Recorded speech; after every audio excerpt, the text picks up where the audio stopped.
Thank you very much for the invite. I'm in another political party, so it's very generous of you to listen to me. Surprisingly, I quite often get asked to go and speak to other political parties, and it's even happened today. And did you know there are even two British Communist parties, and I've spoken to them both and had a very fraternal session. Also, as one of your speakers here implied, within political parties, quite often you have arguments and disputes, and this even happens in the consensual world of the Green Party with things like policing. But I'm very, very glad to be here. There's a bit of a mystery sometimes about my title. People find it very, very esoteric. But what I do as a speaker is I go and speak.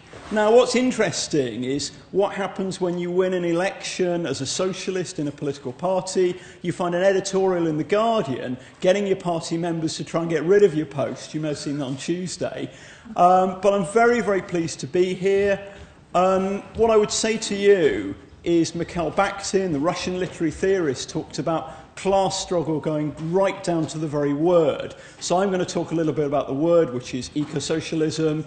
I'm going to talk a bit about green politics, but I'm also going to talk about some of the ways that people in different parties who are on the left can work together. You had a very good intervention just now on climate change, and we know with climate change it's happening.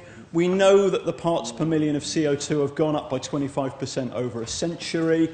We know that there are these feedback mechanisms, and the permafrost, the tundra, is beginning to defrost, release methane, which is a much more potent greenhouse gas than CO2. And we know that this hits the poorest of the world first. And I recommend you don't listen to me, but you listen to some of the Latin American leaders. If you look at Chavez, great eco-socialist, and another political party I was talking to last weekend, members of the United Socialist Party in Venezuela, French ambassador talking about how they set up a green section, an eco-socialist section. And one of the things I think we've got to learn from is the Latin American left, that the left in countries like Venezuela gets 60% of the vote, and there is a united left, Greens and Socialists, and everybody are working together. Don't always get things right, but socialism in Latin America is green, it's popular, it's going somewhere, it's getting the new structures. And if we look at climate change, destruction of rainforests, the march of incinerators, all these other environmental problems, they're caused by the C word. And sometimes people don't like to use the C word even in my party, and that word is capitalism. Hugo Chavez talked about una cosa de tonto, a thing of stupidity, this idea that we have a high consumption, wasteful capitalist lifestyle. Chavez came to Britain, talked for 3 hours. Great, if you can get to Chavez, hear him for 6 hours, he's brilliant.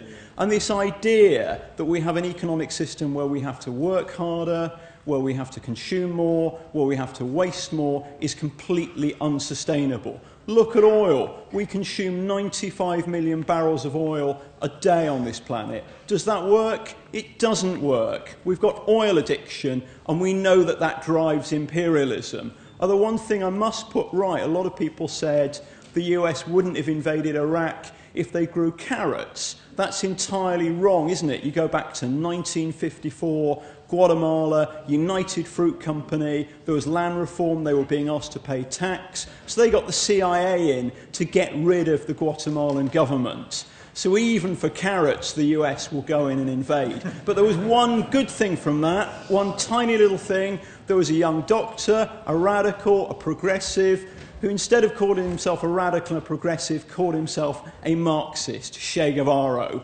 And though it's controversial, I don't think we can solve the ecological crisis, the social crisis, unless we take a little from Marx. And I think often Marxists have forgotten the environment, but if we go back to Marx, there's a lot in there. And I highly recommend you look at John Bellamy Foster's book, Marx's Ecology. And it breaks up the speech a little, but I just want to read you a little bit from Karl, because he was ahead of his time.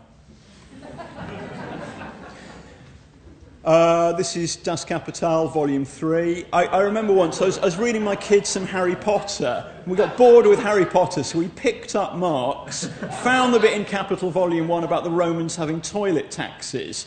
The Harold Wilson who said he couldn't get through it, it's a capitalist conspiracy. Marx is great, very, very entertaining and very green.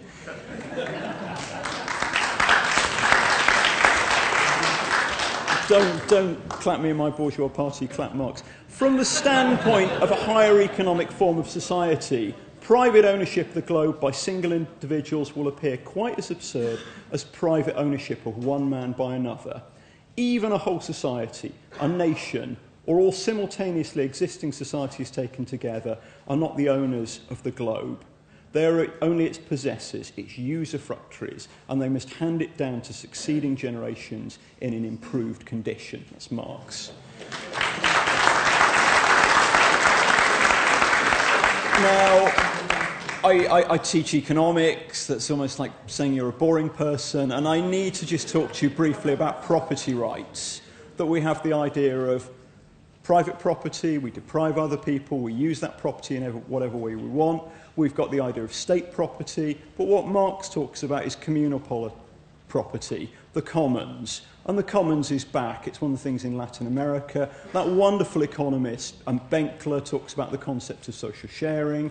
And if we actually share resources, use them, give people free access without damaging them ecologically, that is better property rights. That's a way of meeting prosperity without ecological destruction. Another basic thing in Marx is the distinction between use values and exchange values. In our capitalist economy, we have to chuck things away. We make things to last longer, we share things, we use things more carefully. We can be prosperous without this capitalist system that destroys us. So I'm, as you've gathered, an eco-socialist. I argue for eco-socialism in my political organisation. I argue for it in different organisations. I don't need to argue for it in Latin America because they already know about it. But how do we take the project forward? Well, we need a politics which is tolerant. The people we disagree with most are usually the people we're closest to. We have different traditions. Elections are a problem.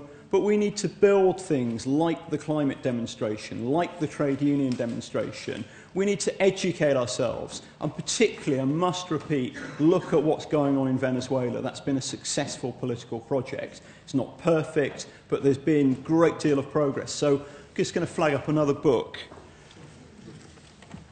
which is the Greg Wilpert, Changing Venezuela, and by taking power. So do look at that. So what I would say, I'm, the kind of William Morris, E.P. Thompson. Sometimes we've been a bit slack. We haven't always been organised and agitating and so on. But if you go back to the first socialist political party in Britain, the Social Democratic Federation, that had Eleanor Marx, that had William Morris, that had Fred Engels, and right back, the SDF in the 1890s struggled for ecology and socialism. We have our differences, but we must do what it said on their membership card: educate, agitate, organise. Thank you for listening to me.